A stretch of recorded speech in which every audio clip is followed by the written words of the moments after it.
Selamat Wayahku teman-teman dunia sejarah dan misteri Indonesia. Kali ini saya akan menceritakan cerita seram berepisode. Terima kasih sudah menonton video ini. Jangan lupa like dan subscribe channel kami agar kami semangat dalam membuat video-video selanjutnya. Dan jangan lupa nyalakan loncengnya agar tidak ketinggalan episode selanjutnya. Semoga yang subscribe diberi kesehatan dan diberi rezeki yang melimpah. Amin. Kita mulai ya teman-teman, selamat mendengarkan.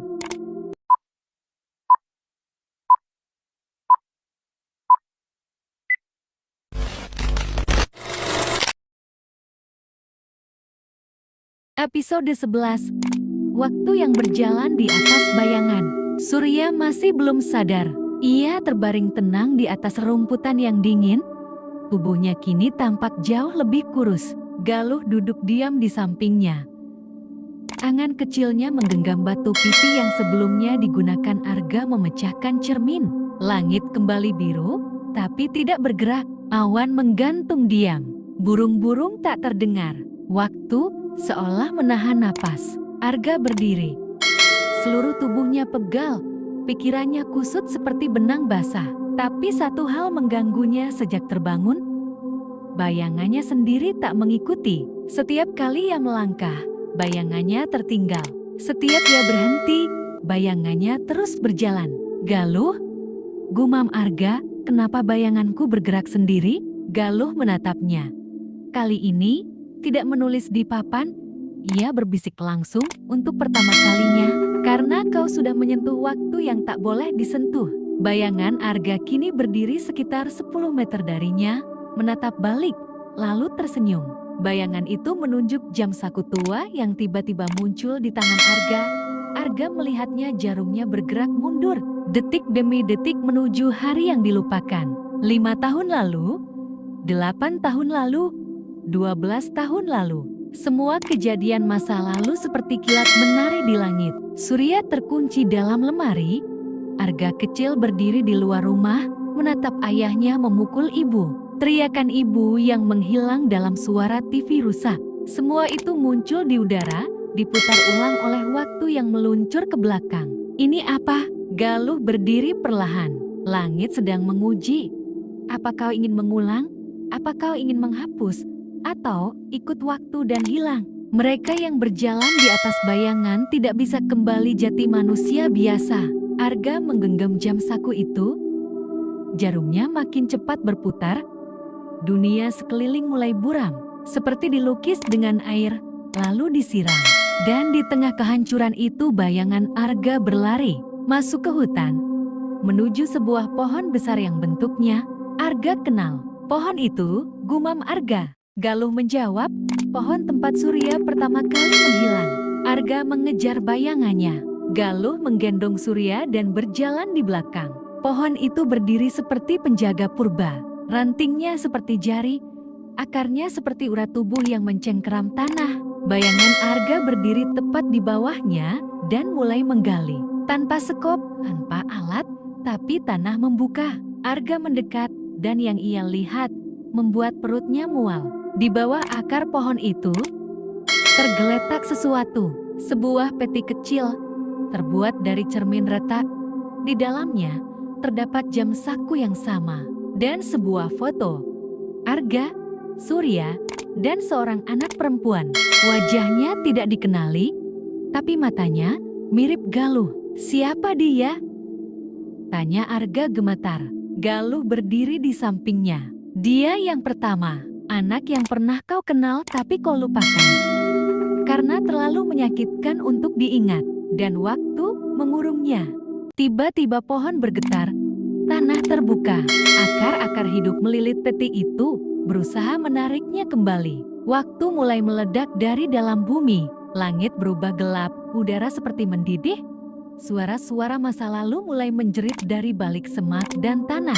Arga, tolong Surya, kau bukan saudara yang baik. Arga menatap jam saku dan berbisik, kalau aku tinggal dan masuk ke masa lalu, bisa ku perbaiki semua ini. Galuh menatapnya pilu. Mungkin, tapi kau akan terperangkap dalam luka yang kau perbaiki. Tak ada yang keluar utuh dari dalam bayangan. Arga menatap Surya, yang masih pingsan.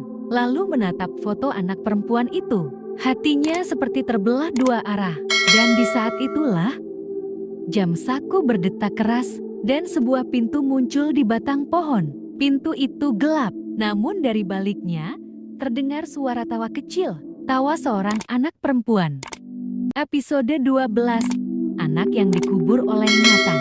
Pintu itu berdiri tegak di batang pohon purba, tanpa engsel, tanpa gagang, hanya gelap pekat dari balik celahnya. Suara tawa anak kecil terus terdengar samar dari dalam. Bukan menyeramkan, tapi menyedihkan. Seperti tawa yang dibuat-buat agar tidak terdengar menangis. Arga menatap pintu itu, tubuhnya gemetar. Galuh berdiri di samping, memeluk papan tulisnya yang kini penuh goresan. Ia tidak menulis, ia hanya menunggu. Surya masih terbaring, kini napasnya mulai teratur. Jam saku di tangan Arga berputar semakin pelan. Waktu melambat, seolah memberinya satu kesempatan terakhir untuk memilih. Arga melangkah ke depan. Tangannya menyentuh permukaan pintu. Dingin, lembab, seperti menyentuh ingatan yang dibungkus kabut. Dengan napas dalam, ia mendorong pintu itu perlahan. Dan dunia berubah. Masa lalu, Arga kecil, usia 9 tahun, duduk di ruang tamu rumah lamanya. Ia sedang menggambar sesuatu di kertas bekas. Suara TV menyala keras, tapi tidak ada yang menonton. Ayahnya tidur di kursi, botol kosong di sampingnya. Dari balik kamar, terdengar suara tawa kecil, tawa anak perempuan. Pintu kamar terbuka sedikit. Arga dewasa melangkah masuk, tak terlihat oleh siapapun di masa itu.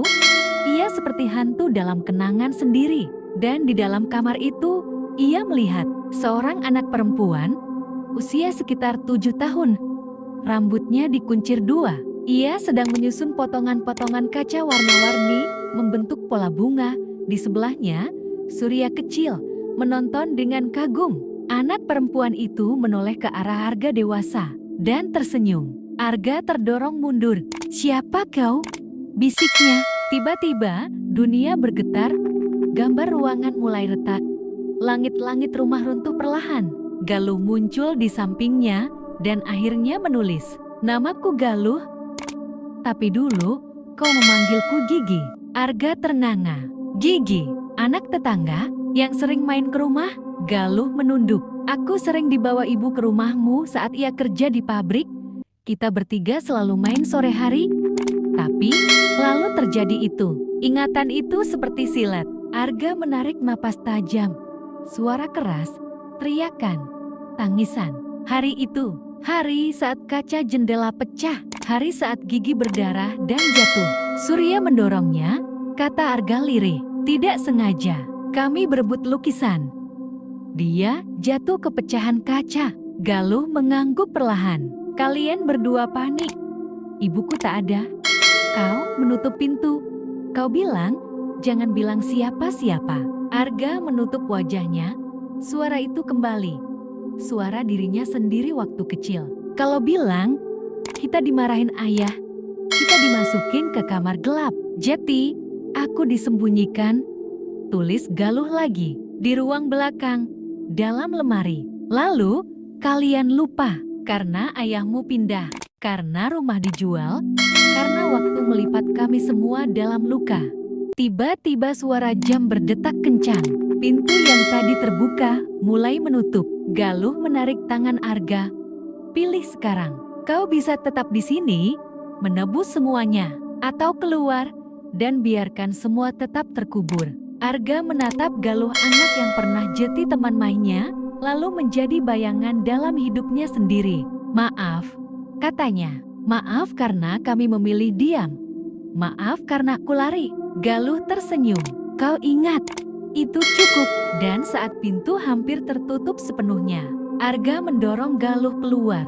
Gelap, lalu cahaya. Arga terbangun di bawah pohon besar. Surya duduk di sampingnya tersadar sepenuhnya, menatap langit dengan mata sembab. Galuh berdiri di depan mereka.